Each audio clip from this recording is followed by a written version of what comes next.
हे दोस्तों नमस्कार, मैं सुधीर स्वागत करता हूं आपका आपके अपने YouTube channel exam Guru tips and tricks में। आरआरबी एनटीपीसी की तरफ से जो वैकेंसी आई है और ग्रुप डी के लिए जो वैकेंसी है उसके लिए हम जनरल साइंस के कुछ मोस्ट इंपॉर्टेंट एक्सपेक्टेड क्वेश्चन लेके आए हैं।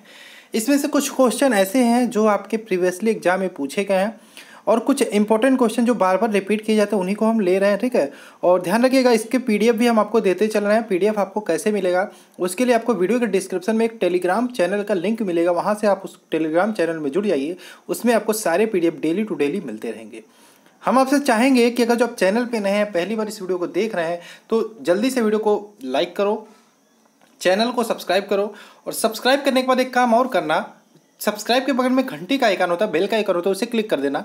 इससे क्या होता है, जैसे ही कोई वीडियो अपलोड करूंगा उसका नोटिफिकेशन आपको मिल जाएगा और तुरंत आप देख लेंगे, ठीक है।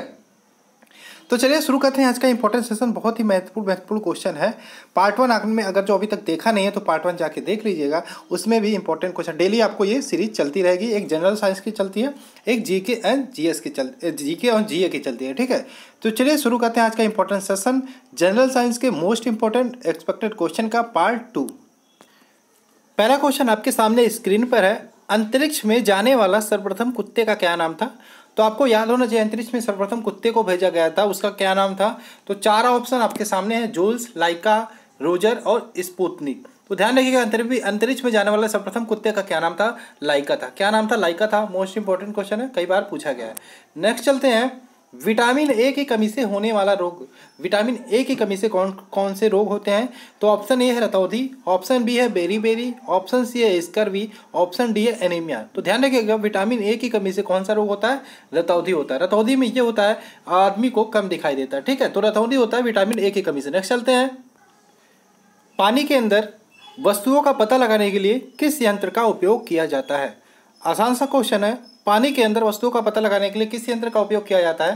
तो ध्यान रखिएगा, पानी के अंदर वस्तुओं का पता लगाने के लिए सोनार यंत्र का उपयोग किया जाता है, ठीक है। किसका उपयोग किया जाता है? सोनार यंत्र का उपयोग किया जाता है। नेक्स्ट प्रश्न है, विद्युत आवेश का एसआई यूनिट से प्रश्न बनते हैं। यूनिट हो गया, विमा हो गया, तो इसको आप अच्छे से पढ़ लीजिएगा, पहला ही चैप्टर है फिजिक्स का, ठीक है।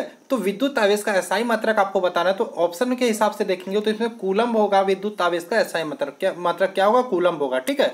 नेक्स्ट प्रश्न पे चलते हैं, सौर मंडल का क्या है क्वेश्चन? सौर मंडल का सबसे छोटा ग्रह पूछ रहा है, क्या होगा सौर मंडल का सबसे छोटा ग्रह? जल्दी से बताने की कोशिश करिए, सौर मंडल का सबसे छोटा ग्रह क्या होगा? तो ध्यान रखिएगा, सौर मंडल का जो सबसे छोटा ग्रह होगा वो होगा बुध। कौन होगा? बुध होगा। ऑप्शन के हिसाब से ध्यान रखिएगा, ऑप्शन के हिसाब से बुध होगा। ध्यान रखिए, पृथ्वी जो है अगर जो आकार में देखे सबसे बड़ा 5वें नंबर का ग्रह है, ठीक, आकार में।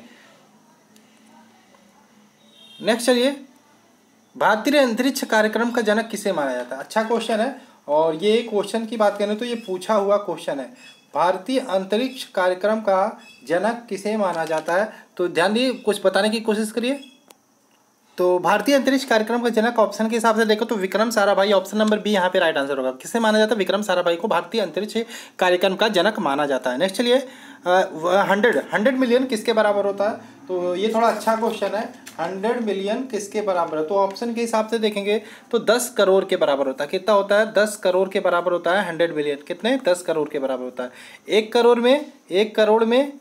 करोड़ की बात करें तो 10 मिलियन होता है। कितना होता है? सॉरी, 1 करोड़ में, हाँ नहीं, 1 करोड़ में 10 लाख होता है, ठीक है। और इस हिसाब से 10 करोड़ में 100 मिलियन 10 करोड़ के बराबर हो जाएगा, ठीक है। नेक्स्ट चलिए, नेक्स्ट क्वेश्चन पे चलते हैं। कंप्यूटर चिप का दूसरा नाम क्या है? कंप्यूटर चिप का दूसरा नाम क्या है? तो कंप्यूटर चिप का दूसरा नाम क्या हो जाएगा? माइक्रोचिप। क्या हो जाएगा? माइक्रोचिप हो जाएगा कंप्यूटर चिप का दूसरा नाम, सेकंड नेम। नेक्स्ट चलिए, AQI का फुल फॉर्म क्या है? AQI का फुल फॉर्म क्या है? ध्यान रखिएगा, AQI आपने देखा होगा, एयर की क्वालिटी मेजरमेंट की जाती है तो उसमें AQI बताया जाता है, एयर क्वालिटी इंडेक्स। क्या हो जाएगा? एयर क्वालिटी इंडेक्स निकाला जाता है, तो AQI हो जाएगा एयर क्वालिटी इंडेक्स, मतलब हवा में क्या कैसा है, ठीक है। नेक्स्ट चलिए, नेक्स्ट क्वेश्चन पे चलते हैं आपका, डॉल्फिन के समूह को क्या कहा जाता है? क्या क्वेश्चन है?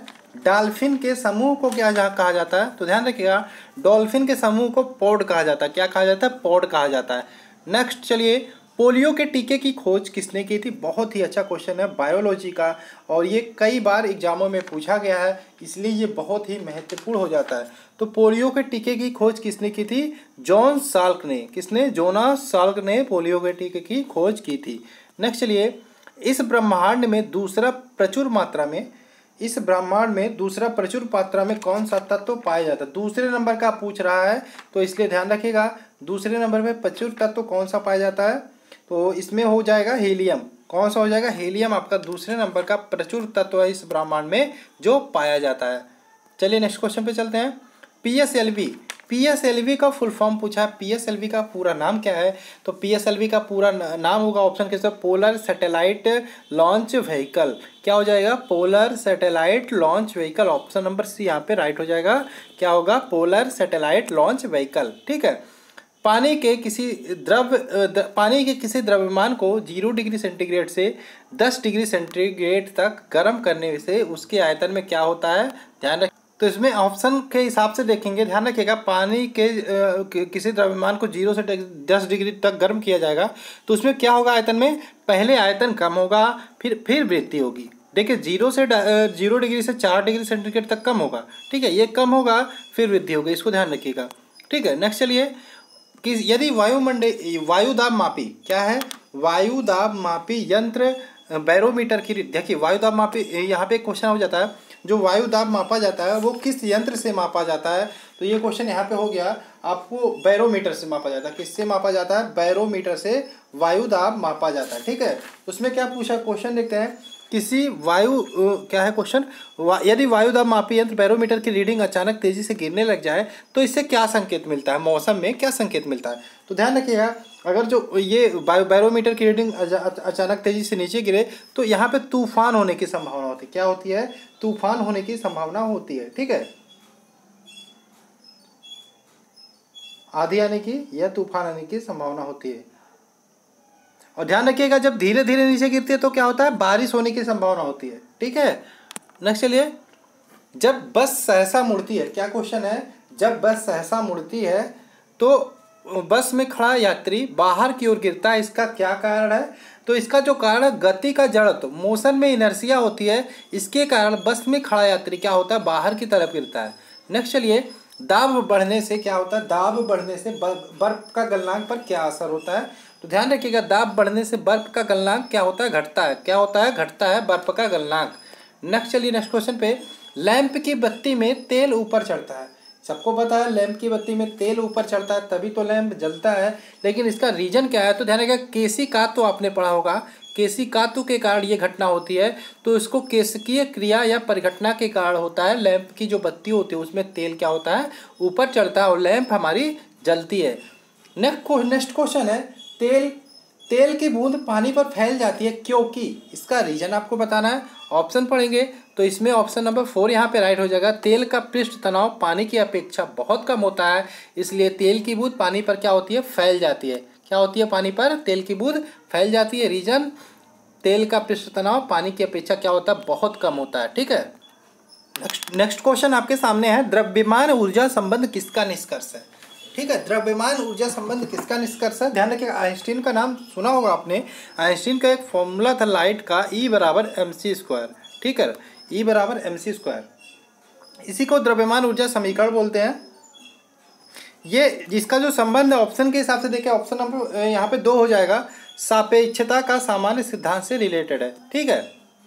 नेक्स्ट, पिक्नोमीटर नामक उपकरण का प्रयोग किसके मापन में किया जाता है? पिक्नोमीटर नामक उपकरण का प्रयोग का बात करें तो घनत्व, डेंसिटी नापने के लिए पिक्नोमीटर नामक उपकरण का प्रयोग किया जाता है। अब देखिए यहाँ पे नेक्स्ट है ऑप्शन जो है सौर विकिरण की तीव्रता, इसके लिए एक्नीमीटर आता है। क्या आता है?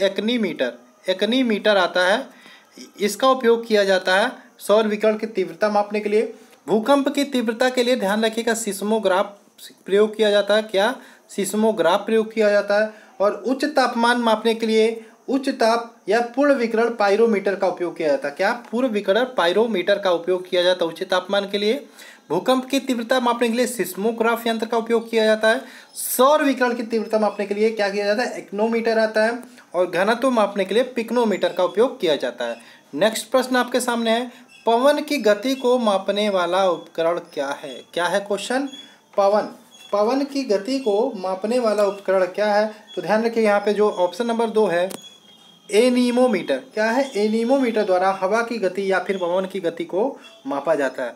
अल्टीमीटर क्या नापता है? अल्टीमीटर उड़ते हुए विमान की ऊंचाई नापने के काम आता है। ठीक है, ध्यान रखिएगा, ये ऊंचाई मापने के काम आता है उड़ते हुए विमानों के, और पवन की गति नापने के लिए काम आता है एनीमोमीटर। ठीक है, तो दोस्तों ये थे कुछ क्वेश्चन, आपके 20 से 22 प्रश्न थे साइंस के, जनरल साइंस के मोस्ट इंपॉर्टेंट, जो आपके रेलवे एनटीपीसी और रेलवे ग्रुप डी एग्जामों के लिए बहुत ही महत्वपूर्ण है। आशा है आपको ये वीडियो पसंद आया होगा, तो जल्दी से वीडियो को लाइक कर दीजिए, शेयर कर दीजिए, चैनल पे नए तो चैनल को सब्सक्राइब करना मत भूलिएगा। मिलते हैं नेक्स्ट वीडियो में। जय हिंद दोस्तों, जय भारत।